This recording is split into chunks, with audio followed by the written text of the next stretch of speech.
السلام عليكم ورحمة الله وبركاته وضبط ugu weyn barnaamijkeena habeenimo waxa kamida Iran ayaa heshay taageero muhiim ah Ruushka waxa uu sheegay inuu u dirayo injineero dhanka nuclear-ka ah magaalada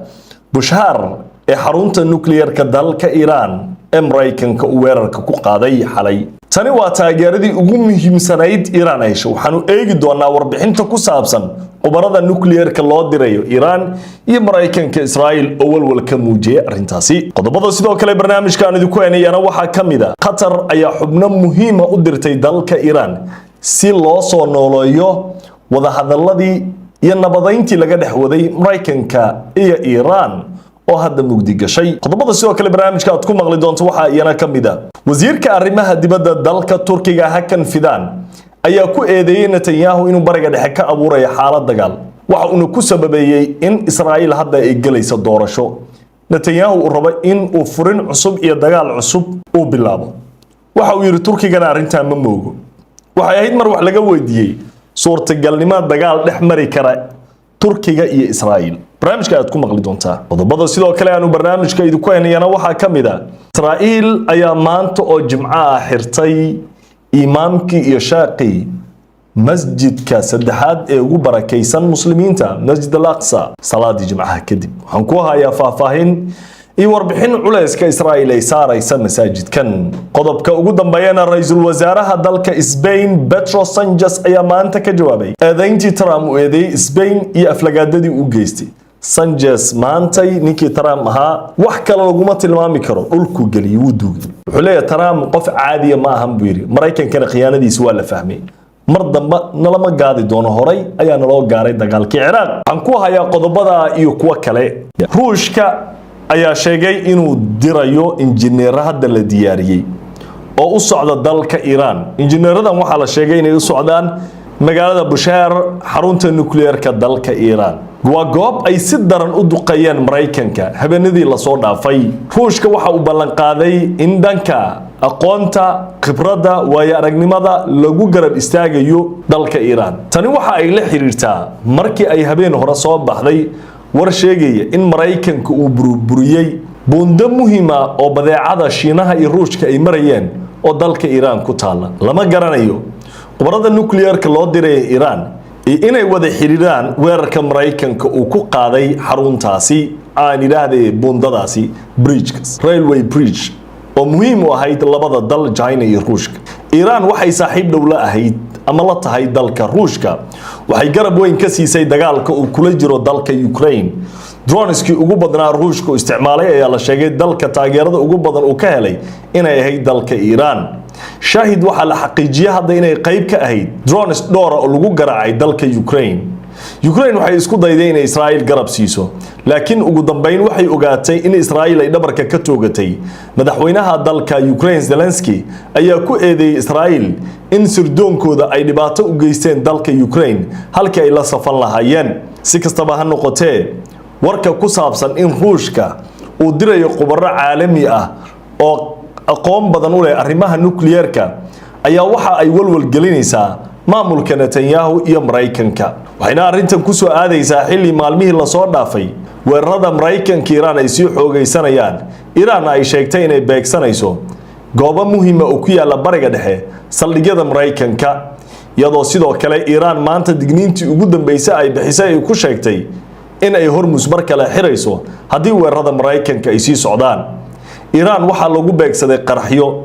goobo waaweyn oo dalkeeda gudihiisa ah inkastoo Mareykanka markii dambe uu beeniyay oo uu diiday inuu isaga ku lug leeyahay ayahay saaxiibada qiimiga loo xiisada bariga dhexe oo sii kululaanaysa meel adag marayso wixii ku soo kordho waanu sii wadi doonaa laakiin intaanu qodobada kala gelin dalka Qatar sida Al Jazeera Reuters iyo warbaahinta kale ay qorayso ayaa maanta u diray xubno muhiim ah dalka Iran si loo dardargeliyo wada xaajoojyada Mareykanka Iran isla markaana loo dhaqan galay MOU-gii Memorandum of Understanding wargeyska Times of Israel ayaa isna waxa uu qoray qoraal uu ciwaan uga dhigay in madaxweyne Trump uu ogol yahay wada hadallada in la wado laakiin uu sheegay xabad joojintii inay dhamaatay. Waxa uu leeyahay Times of Israel Trump uu ka soo xiganayaa wuxuu yiri Trump wuxuu yiri we will continue holding talks with Iran in ay wada hadalla Iran la wadno waynu sii wadi doonaa but ceasefire is over xabad joojintii way dhamaatay. Top Iranian officials threatens to target waxa caawa yaab leh Times of Israel wuxuu qoraa saraakiil sare jeneraale Iraaniyiina ayaa waxay ku hanjabeen galabta in ay beegsanayaan Israel iyo 4 goobood oo bariga dhexe ka mid ah. Israel xaalad cabsi badan ayay wajahaysaa. Isla Times of Israel wargeyska Israel ka soo baxo waxa uu sidoo kale qoray galabta 4 Arab Israelis arrested 4 dhalasho Israel qaadato Araba ayaa la xiray kadib markii weerar laga fuliyay ama aan ilaahay raalli ahado qorshe weerar laga fulin rabay Beersheba oo xarun muhiim ah mass shooting wax la dhaho hal mar dad meel iskugu imaad in la toogtaa la rabay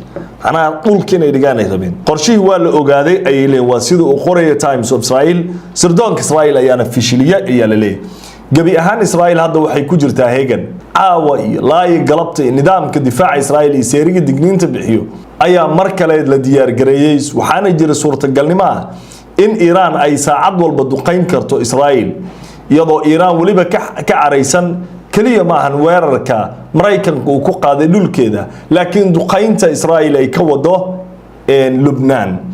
waayahay saaxiibada qiimiga loo qodobka xiga barnaamijka aynu toos u galeynaa wasiirka arrimaha dibadda dalka Turkiga Hakan Fidan ayaa waxa uu si cad u sheegay su'aal la weydiiyay oo ahayd in ay dhici karto suurtagalnimo dagaal dhex maro Mareykanka aan ilaahdee Israel iyo Turkiga dagaal dhex maro ma dhici karaysa ayaa la weydiiyay Hakan Fidan waxa uu yiri ma jirto buu yiri sabab degdeg ah oo keeni karto dagaal dhex mara Turkiga iyo Israel laakiin hal arrin baa xaqiiqa uu yiri Netanyahu inuu doonayo dagaal inuu furin karo oo dagaal inuu furo oo macnaheedu ay tahay inuu rabo xitaa Turkiga inuu la dagaalo macnaha meesha diblomaasiyad baa ku jirto Turkiga waxay leeyihiin anaga dagaalka ma bilaabayno laakiin Israel baa bilaabayso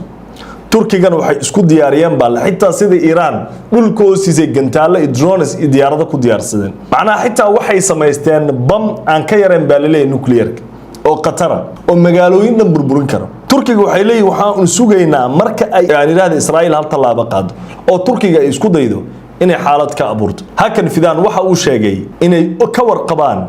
in Netanyahu iyo Israel ay doorasho galayaan sidaa darteed tiimka Netanyahu waxay doonayaan buu leeyahay inay ku gambadaan dagaalka si doorashada ay uga badbaadaan in xisbigiisa iyo kooxdiisa xulafada ay yihiin xisbiyada kale in ay sii jiraan ila daawa qayb kamid ah waraysiga wasiirka arrimaha dibadda dalka Turkiga Hakan Fidan. So in your mind, the US, European partners, NATO allies really understand it's important to scale back,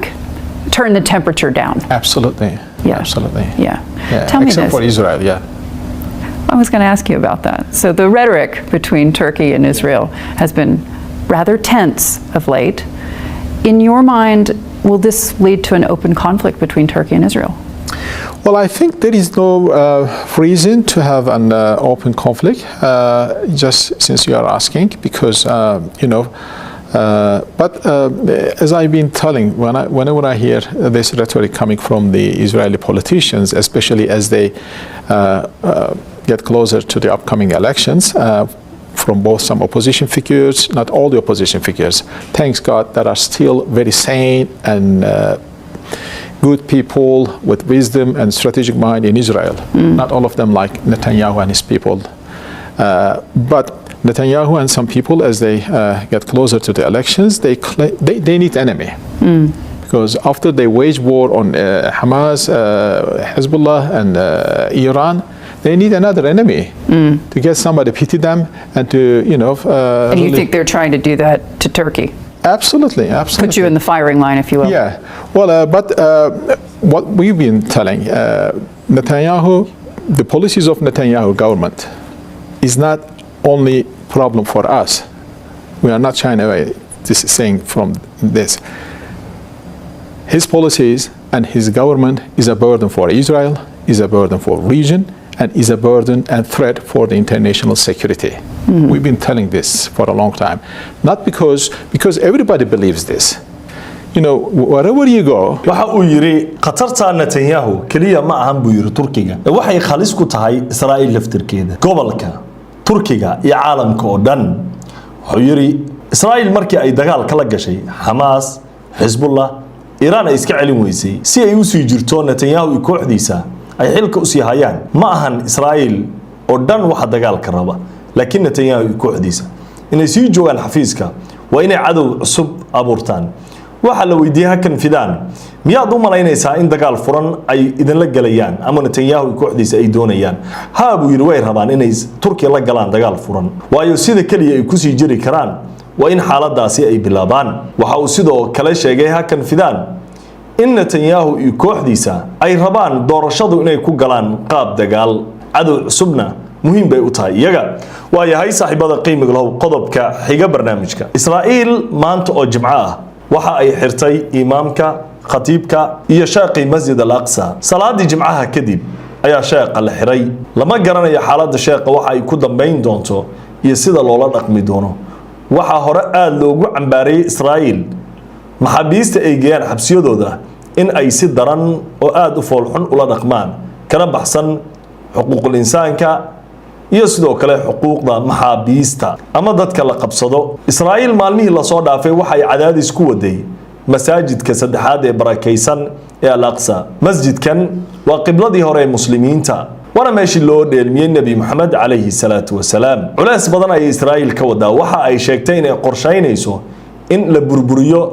kadibna ay ka dhisaan meel Yuhuud ay wax ku caabudaan aad ay arinta looga soo horjeestay laakiin wasiirada Netanyahu qaabkay u hadlaan iyo sida ay wax u wadaan ayaa la sheegay inay tahay arin halis weyn bariga dhexe ee dunidaba ku ah Israa'iil waxa ay isku dayaysaa in Quds ay ka dhigto caasimadeeda iyadoo aaminsan in Quds ay tahay caasimadeeda waliba ma kala saaraan ma doonayaan Israa'iil waxa loo yaqaano xalka labada dawladood meel walba oo Quds kamida iyagu waxay aaminsan inay leeyihiin Qudsna waa dhul reer Falastiina waana mid kamida dhululka taariikhda islaamka magaca weyn ku leh Israa'iil waxa ay sheegeen in furaha Masjid al-Aqsa ay doonayaan inay kala wareegaan maamulkeeda iyo xukunkeedaba dawladda Jordan oo hadda gacanta ku hayso waxay rabaan idaarada iyo maamulka masjidka in iyagu ay ku wareegaan taas oo la sheegay inay tahay halis weyn Ramadaankii la soo dhaafay waxa cadaadis la saaray muslimiintii doonaysay inay ku cibaadaystaan iyadoo in badan oo kamid bishii Ramadaan masjidka uu xirnaa dad badan oo isku dayay masaajidka inay ku cibaadaystaan ayaa ilaa iyo hadda xiran iyadoo maanta oo Jimco ahna kumanaan kun oo muslimiina ay masaajidka ku soo dukadeen xiritaanka sheeqa masjidka ayaa la sheegay inay tahay arin kale oo muujinayso qatarta Israa'iil ay ku hayso dadka muslimiinta reer Falastiin gaar ahaan dadka Masjid al-Aqsa iyo magaalada Quds ku nool ee muslimiinta waxa aad u cambaareeyay in badan oo kamida dawladaha muslimiinta iyo culimada islaamka waayahay saaxiibada qiimiga leh qodobka ugu dambeeya barnaamijka waxaynu ku soo xireynaa ra'iisul wasaaraha dalka Spain Pedro Sánchez ayaa dharbaaxa siyaasadeed oo kulul uga jawaab celiyay hadalkii madaxweyne Trump ee ahaa in Spain ay tahay meel aan abaal lahayn waxa uu ku sheegay Spain in loo jaray dhammaan xiriirada ganacsi una amray wasiiradiisa inay u jaraan maalin kadib markuu hadalka yiri Trump maalintii xigta wuxuu sheegay in Spain isbedesho durbaba ay soo baryootantay laakiin ra'iisul wasaaraha dalka Spain Pedro Sánchez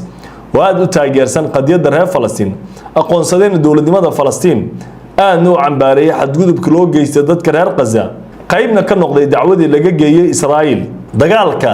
Iran lagu qaadayna Pedro Sánchez dadkii ugu horeeyay oo ka soo horjeestay ayuu ahaa aad ayuu cambaaray wuxuuna diiday inuu garab ku siiyo Mareykanka xitaa wuxuu u diiday hawadiisu inay isticmaalaan diyaaradaha Mareykanka iyo Israa'iil ugu dambeyn maanta Pedro Sánchez wuxuu ka jawaabay hadalka Donald Trump hadal cajiib oo diblomaasiyadeed oo xigmadaasaneed ayuu ku hadlay ninkan waxa uu yiri anaga mar ayaa nala qalday dagaal aan diyaar u ahayn ayaa qaaradda Yurub iyo Spain ba lagu jiiday the drag us a war dagaal been ayaa lagu jiiday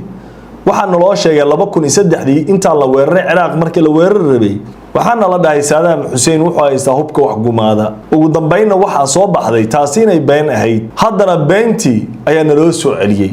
waxaana la leeyahay إيران waxay haystaan nuclear-ka wax gumaada hay'adda IAEA oo horay u qiimeysayna waxay sheegtay inaysan Iiraan haysanin nuclear-ka wax gumaada dagaal ayaa la qaaday buuri ujeedadiisa aan la ogeyn mana aqbali karno Mareykanka iyo Israel dunida waxay ka abuureen xaalad aan la aqbali karin dagaal ay Mareykanka dunyada galiyay Spain ma qayb kama noqonayso buu yiri dagaal gardarro ah iyo dulmi loo geysanayo dal kale ra'iisul wasaaraha Belgium ayaa isna hadlay laakiin marka hore ila dhageysan wasaaraha Spain oo dhahaya hora been loogu sheegay been kale naguma soconayso. Hace 23 años, otra administración estadounidense nos arrastró a una guerra en Oriente Medio. Una guerra que, en teoría, se dijo entonces, se hacía para eliminar las armas de destrucción masiva de Saddam Hussein, llevar la democracia y garantizar la seguridad global. Pero que, en realidad, visto en perspectiva... waay kaasi waxa waa ra'iisul wasaaraha dalka Spain Pedro Sánchez oo sheegay in xilligii Saddam la qalday haddana ay aqbalin karin in isla beentii oo kale mar kale la soo qaado oo dagaal lagu geliyo dhinaca kale ra'iisul wasaaraha dalka Belgium oo isna la weydiiyay in Trump uu ka sheegtay dalalka NATO ee uu sheegay inaysan garab ku siinin dagaalka Iran wuxuu yiri sharciga labaad ee NATO ayaa cadeynaya buu dhahay jawaabta Trump cidii u baahan halkaas ka qaadan karta sharciga NATO waa cad yahay buu dhahay heshiiska noo yaalo article-kaas wuxuu qorayaa buu dhahay in dal NATO hadii la soo weeraro la wada difaaco oo loo hiiliyo laakiin dal baan iska weerarayaa Iraaca sharciga ma dhigay buu dhahay macnaheedu waxay tahay Mareykanka saa wax weeraraya isaga laba weerarin adagana gardarro garab kuma siinayno barnaamijkii habeenimo aad kala socoteen kow Somali Media caawa waa inageenta tan inta aynu kulmayno barnaamijka mid ka xigo nabadgelyada Ilaahay dushiina haata assalaamu calaykum waraxmatullaahi wabarakaatuh